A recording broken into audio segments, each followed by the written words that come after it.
guys! Welcome back sa aking channel, and for today's video ipapasyal ko kayo sa isa sa mga temple na pinupuntahan ng mga turista dito. So isa ito sa temple na magwi-wish ka. So napakita ko rin sa inyo yung may magwi-wish ka dun sa may Ataol. So let's go! 5, 4, 3, 2, 1, go!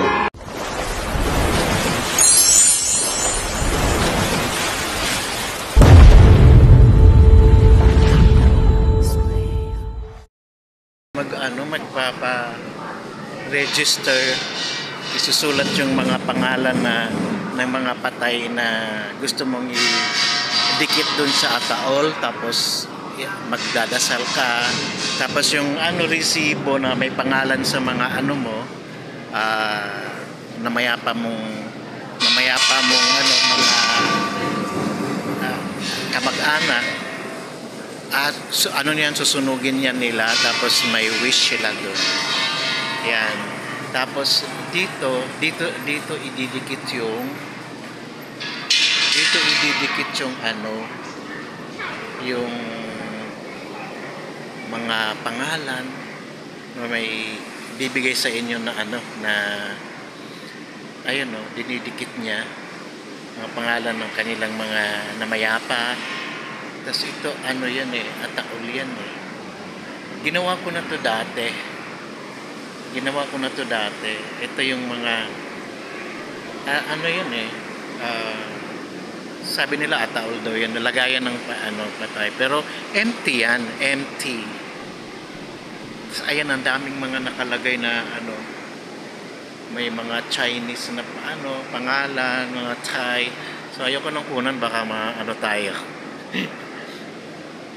Ayan, si Manang nagdidikit, si wish nila, tapos yung niyan, yung di ba dalawang kopya yan, yung pag magpapa-register, tapos yung isang kopya ididikit dito, tapos yung isang kopya naman ibibigay dun sa ipunin nila, tapos susunugin nila para sa i-wish nila.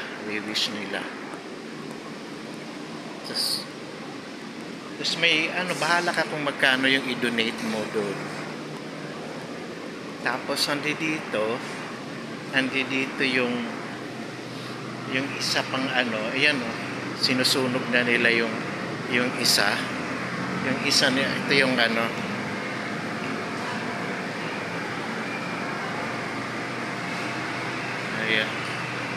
may nilalagay silang oil dyan.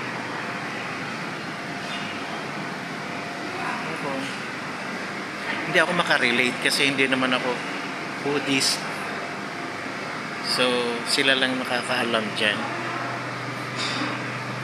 Kasi yun, sinusunog na nila. Ito sunugan to ito sunugan. Ayan.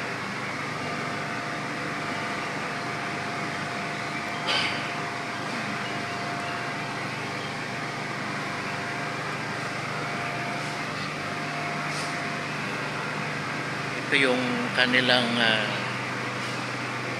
mga statue. Wala akong alam dito. This is my second time na nagpunta dito. Kasama ko yung first time, kasama ko yung dalawa kong kaibigan, tapos yung isa namatay na.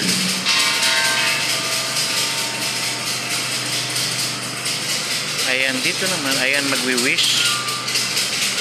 Siguro iba alam nito. Pag malaglag yan yung kanyang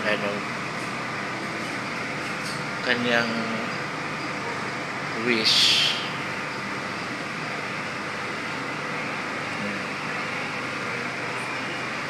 In number 5? I'm sorry, wait, I have to. 5 or 6? 9.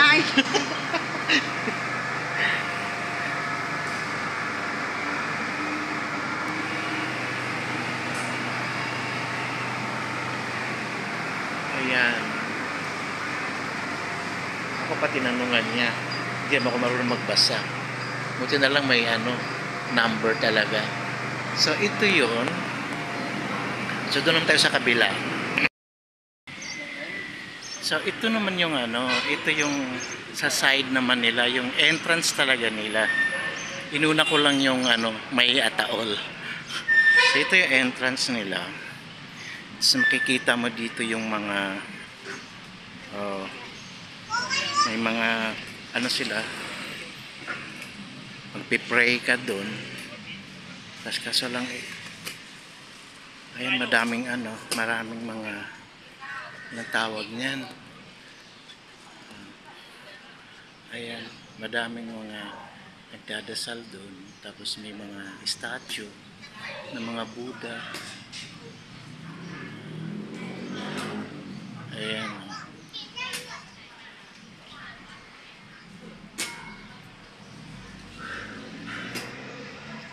Dito sa kabila naman,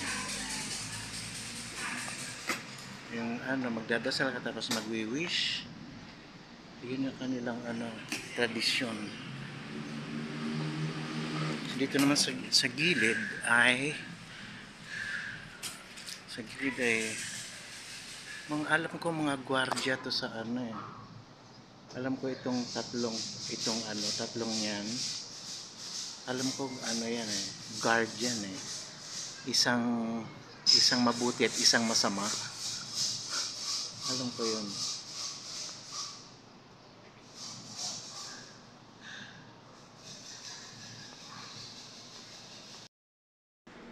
So ayan yung hindi alam ko to hindi naman to Buddhist Pinaghalo nila yung ito pang Hindu to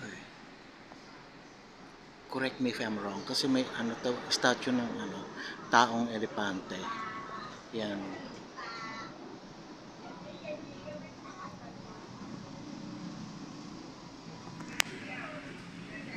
So ayan yung kanilang mag-aalay ng bulaklak, mga halad. So, dito naman ay for donation box. Ayan, donation box. Tapos dito naman ito yung kanilang diwata sa tubig. Tapos bubuhos ng dyan ng tubig, bubuhusan mo siya. Yan ang kanilang diwata.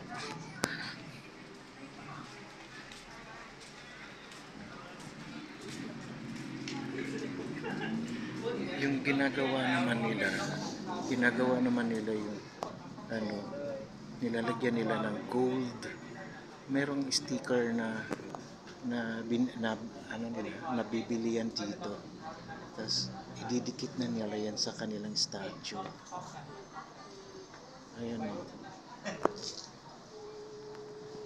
พร้อมแล้วอะมาเสร็จแล้วพอแล้วไม่ต้องแปะหมดเดี๋ยวไปแปะที่อื่นอีกมาจะแปะ Ayan. พอแล้วไม่ต้องแปะหมดอ่ะ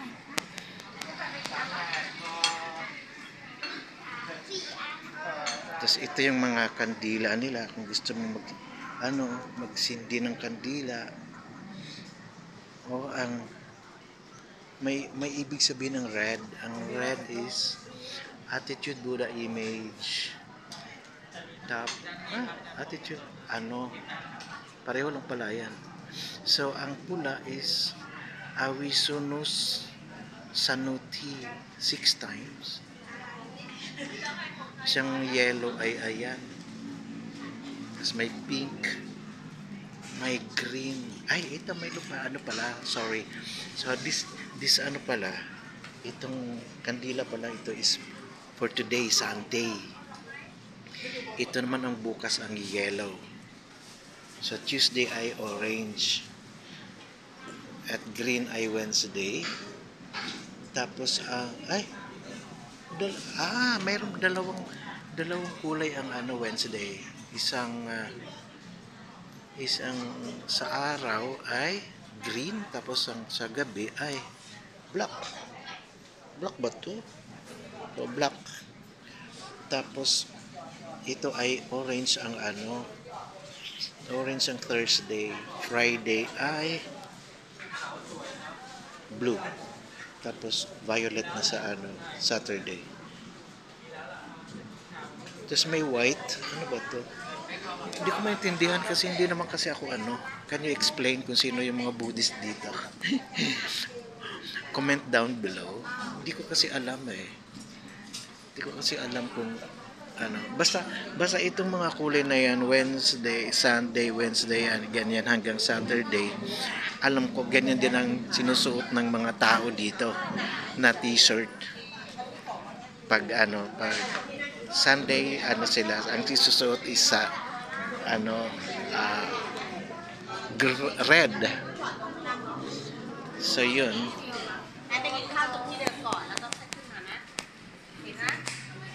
So, ito yung mga ano ba yun? Prosperity, ano ba yun? Itong tatlong na to, statue na to. Correct me if I'm wrong uli ha. Meron dyan prosperity.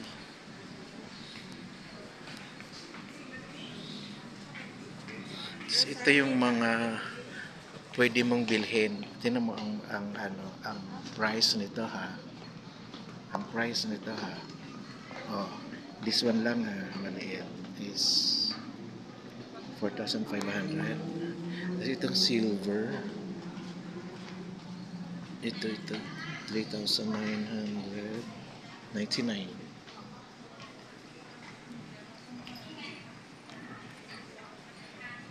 So ito ang ganda ng silver. Ayan. So ito yung bronze. Ang ganda niya.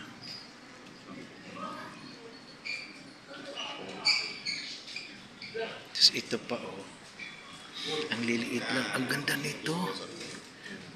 Ganda nitong yung 799. Ay, ito siya. Ayan.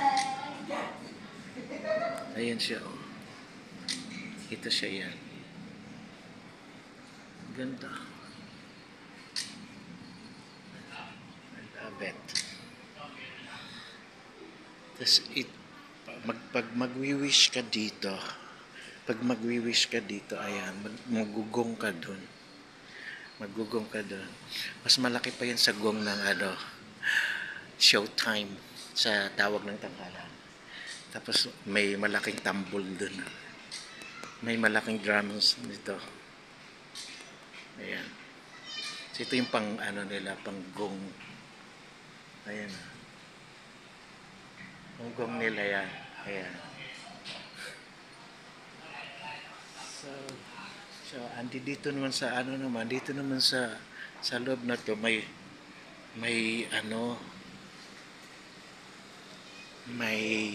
anong tawag niyan? May anong tawag nun? May monks dun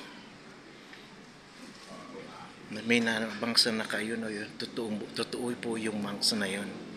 Tapos may kinakausap siyang isang ito mga pumapasok magpapadasal yan. Ayan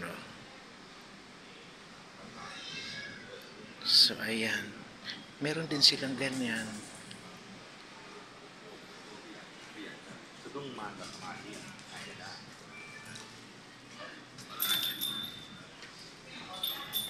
So yun lang guys ang vlog natin for this area. Puntahan natin yung sa kabila, baka pwede doon. Hindi na baka pwede. So kung bago ka pa lang sa aking channel, please like, share, and subscribe, and don't forget to click the notification bell para lagi po kayong updated pag may mga bago po akong upload. Okay, maraming salamat and sawadee krap.